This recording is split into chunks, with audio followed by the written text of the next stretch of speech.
special guest. Would you please introduce yourself? Hi, my name is Yousef. I'm from Leamington and I was born in London. I've lived in many different cities and now I'm staying in Essex, Ontario. How old are you, Stephen? I'm 33, just turned May 4th. Happy belated birthday. Thank you. Is there, could you kind of tell us maybe about a little bit of your story from like how it started and everything? I was a really smart kid back in school growing up. I first got into, just the basics stuff. Kind of got off course, like with marijuana and drinking. And, we would experiment as kids and we started trying other things like prescription pills and, all sorts of different things, And nothing really stuck.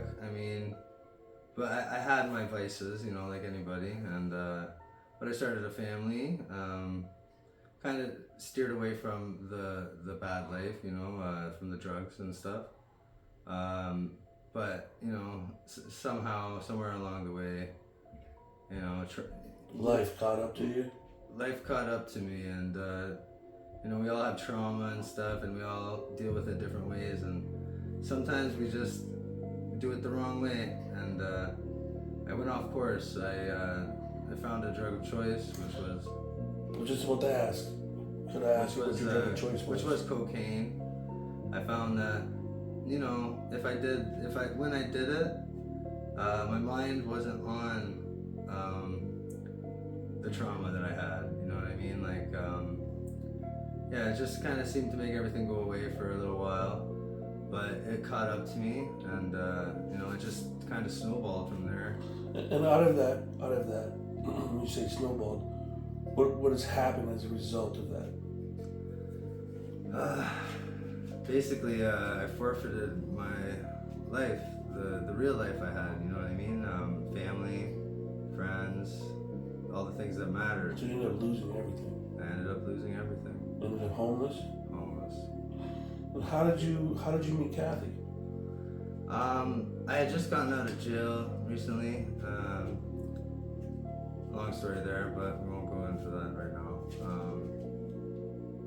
But yeah, I just got out of jail and then I went to a kind of like a halfway house rehab type thing, but it didn't work for me because it was just too much in your face.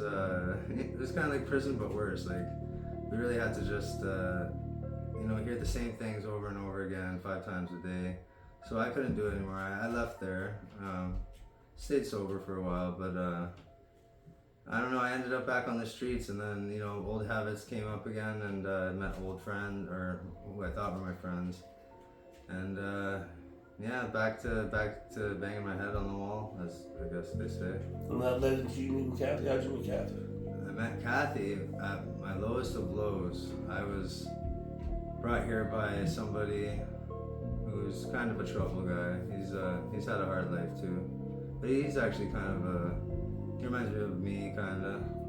He wants to do better, and and I met Kathy here, and I couldn't believe it. Like, she gave me a place to stay. So she helped you?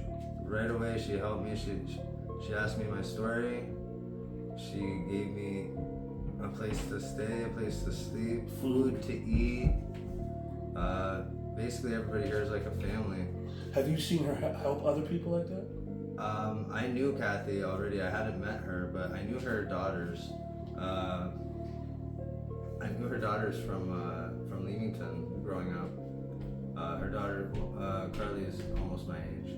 She's, I believe, a year older. Great girls. I knew about the lodge in Leamington and how they had helped all the homeless people and people that were struggling. And then as soon as Kathy lost, I can't really go into the full story, the details, but I remember hearing them. And when she lost control of that place, when they took it, exactly, when they took that place, I really saw what Kathy had done for the community before, because sometimes you don't know what you have until it's gone.